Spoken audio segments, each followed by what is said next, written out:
Alright, so I got this call for a high temp alarm today. And normally high temp alarms are 110 degrees, it's only 88 in here. Okay. Trying to get that cover off here. Let's go check our breakers. Checks 1 and 2 are on here. Let's go check outside.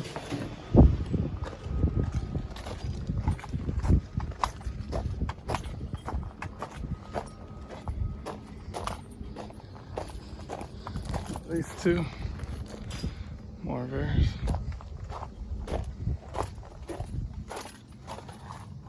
It's just turned on. Make sure the blower motor's on. Breakers on.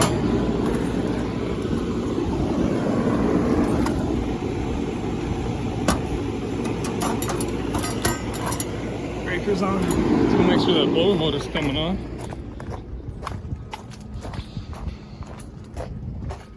Swap that other unit on and see what happens.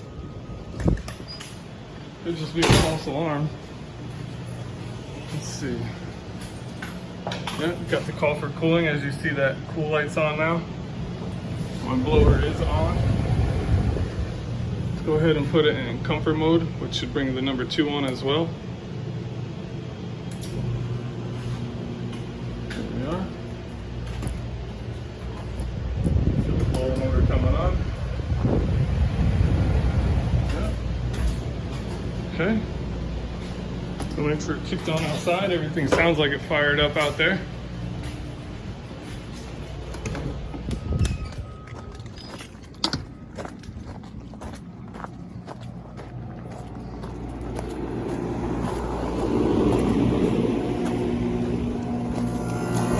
No condenser fan.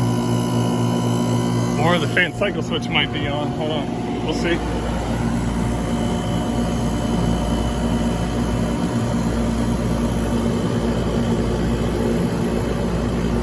It's pretty hot out. It should already be running, I would imagine.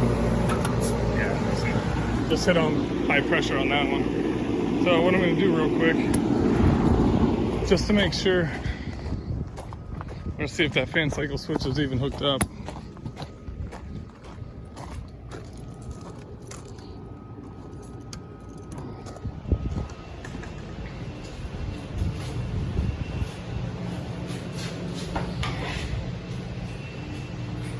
Could be a bad fan cycle switch, bad cap, or a bad motor. We'll find out.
Got a 15.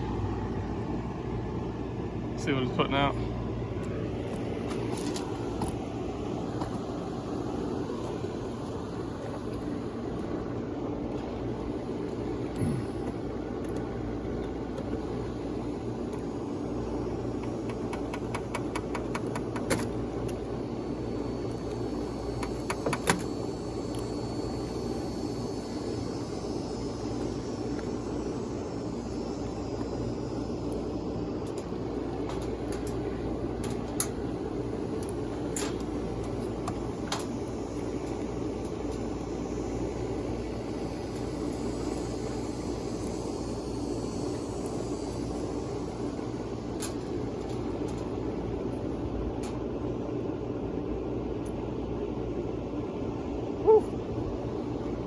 So that's not good. 2.5 on a 15. That's enough to cause a problem, so let's go ahead. Start with that.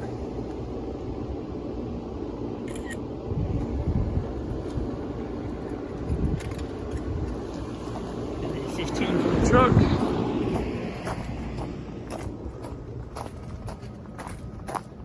Might get lucky today. Might be an easy capacitor on this one. Not to say a condenser fan motor is hard, but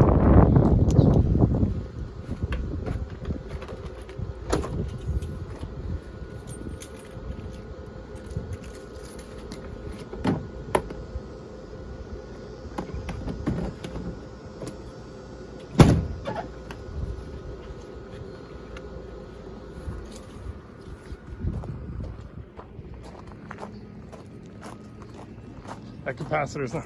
That's why I don't like these Chinese capacitors. That thing's probably not even a year old, maybe right around a year old, and it's already failed. Go ahead and put another one in.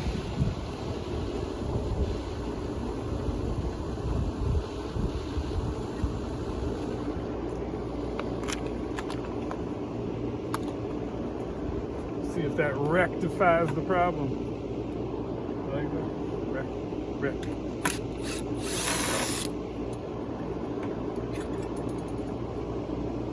See, it's pretty fat, pretty puffed up. Not the top, the sides. Let's see if I can get a side-by-side comparison. Oh yeah, should be able to tell. Slightly fatter, especially. You can feel it right here in the center. Anyways. Digress.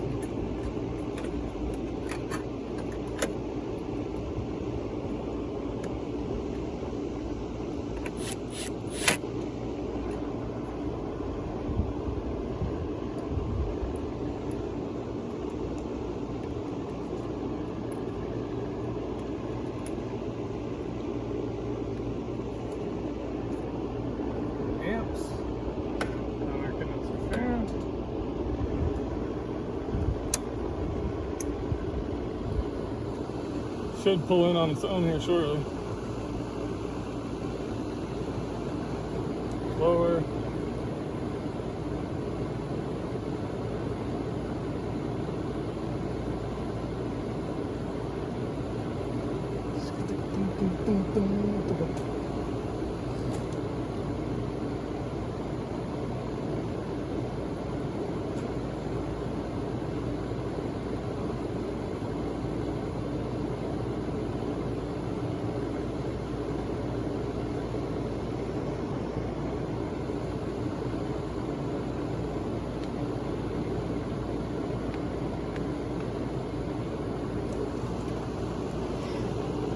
Since I'm here, I'm going to check both of these units.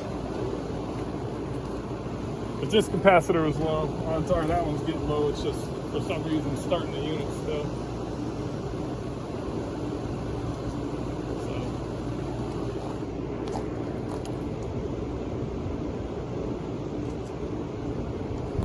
This contactor looks fine.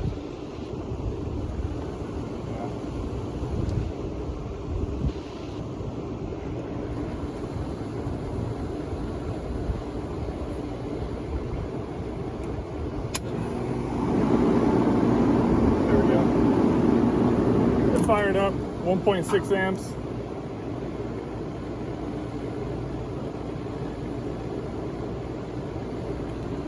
All right, shut it down again real quick, and we're actually going to check this 45 right here.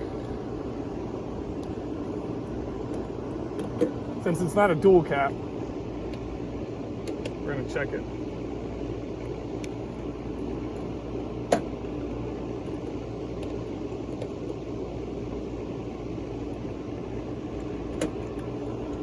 Plus, it's covered under contract. I don't have to get permission to replace it if it needs. That's why it saves me to do it. 45. Surprise, surprise. But now 44.4. So that's good. I'm not going to change this one. We'll get those put back on there. Nice little pinch.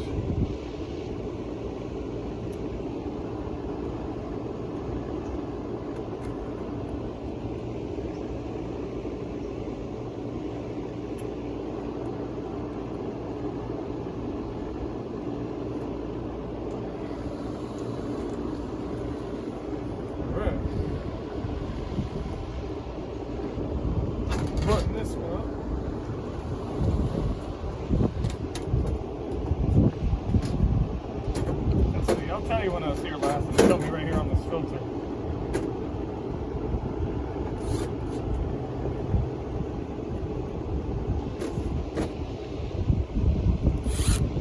I was here April 30th, 2020.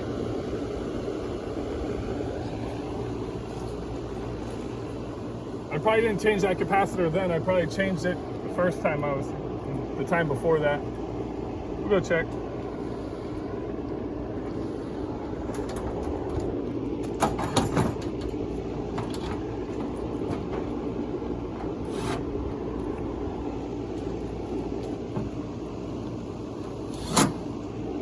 Actually,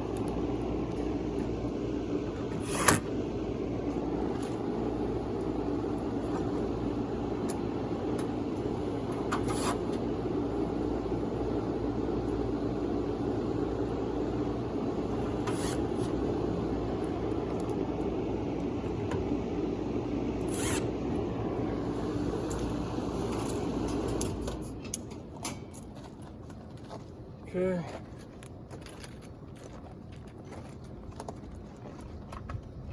Good there. Come over here to this unit and do the same thing. Check it out. See if those caps are good or not.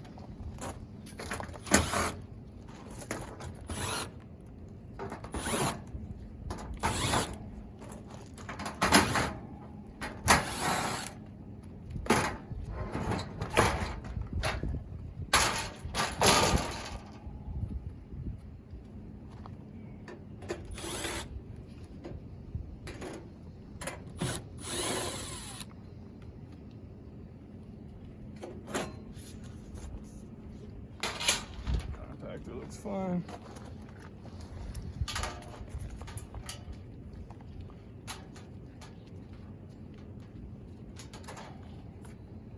Check these two caps.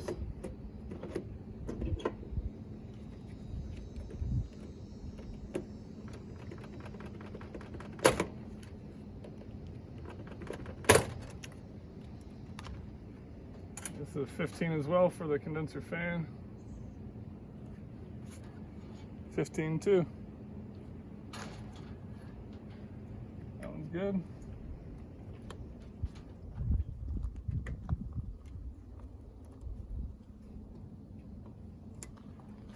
Check the compressor.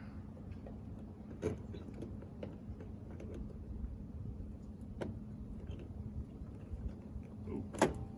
Come on, baby. How was it? End of a zip tie from somewhere.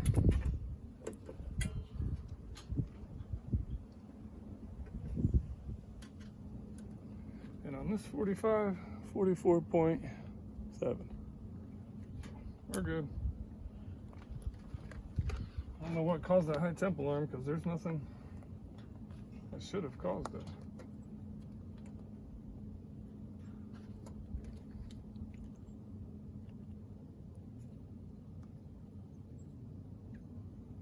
High temp alarm is meaning both units failed and the site reached 110 degrees.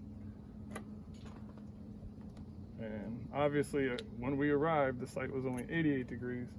This unit was operational. The other unit wasn't, the condenser fan motor wasn't working, determined it was the capacitor. It's operating now. The system hasn't turned on, but it will. And I'm just preventively checking this one, just so I don't have to come back. Everything seems fine on there.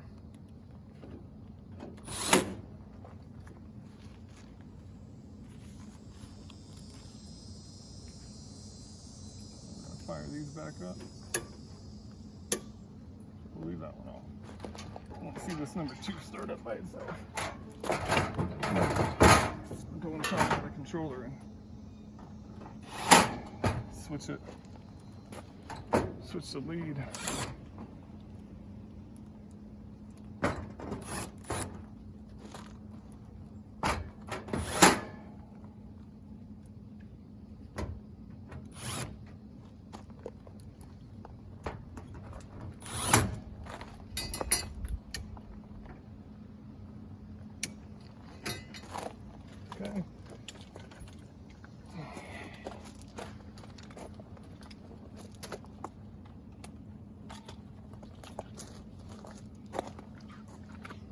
outside and see if we can't get that number 2 to turn on. Sometimes when you leave the power off to one unit, it won't allow you to switch from it, so we'll see. We see.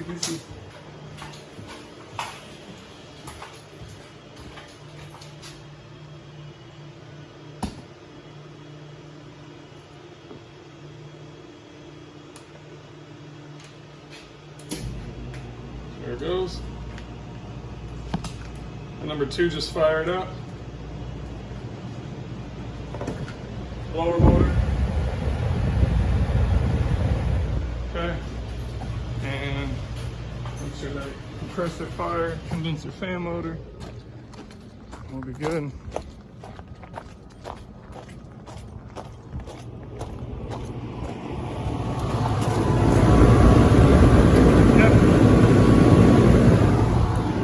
About 1.6 amps earlier. Yeah, allowed to run.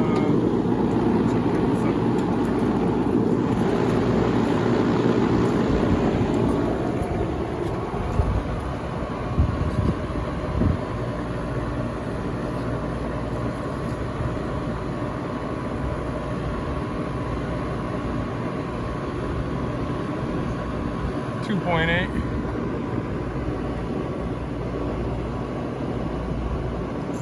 2.8, we're running 1.6. So we're good. Turn these breakers on.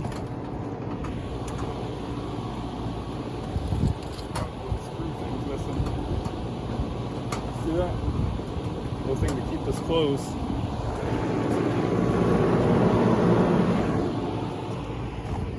Jack a screw from somewhere real quick.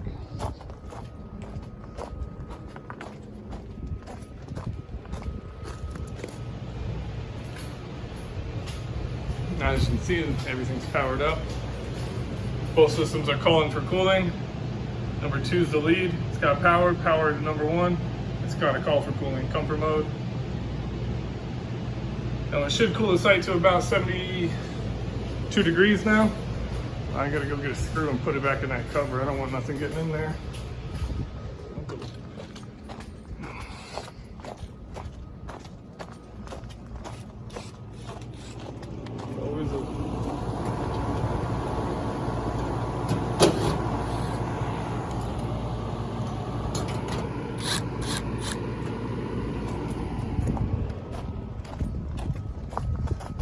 For now, it looks like we got lucky. It's a bad cat.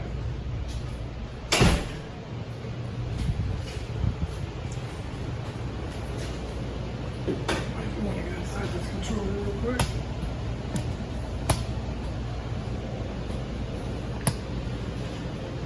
Make me get it shorter.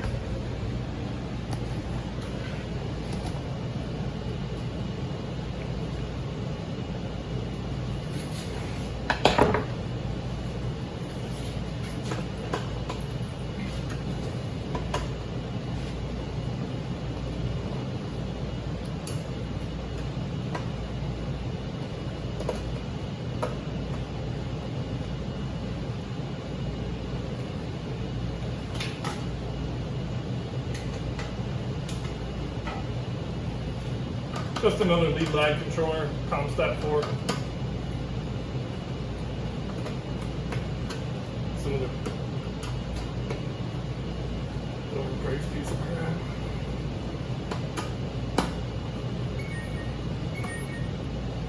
I don't want to hear it. Another service call.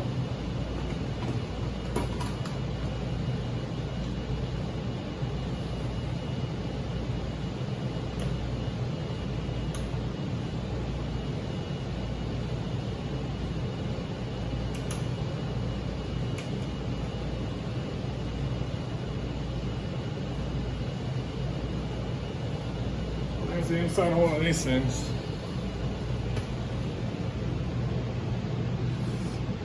There's number 1, there's number 2. A bunch of alarm blocks. Smoke alarm, hydrogen alarm, stuff like that.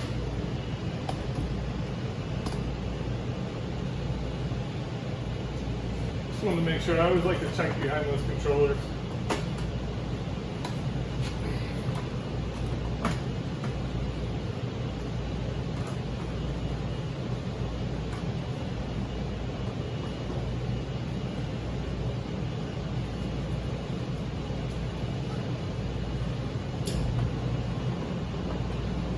Number 1 just turned on. And built-in time delays. In the controller, there's a time delay, and inside the unit. But I think you have to program the one on the controller to active, so if the installers don't do it, it's not. So the units come with one inside of them, usually set between 2.5 to 5 minutes. But, all right, looks like that's going to be it for this one. False high temp alarm. So we're going to call that. It's dropped about 3 degrees, both blower motors are on. It's cooling just fine. That air is nice and frosty. I'm just going to stick with our non-invasive test. It's cooling just fine. I don't see any issue to do any further measures. So it's going to wrap it up for this one. Hope everybody's having a good day. And take it easy.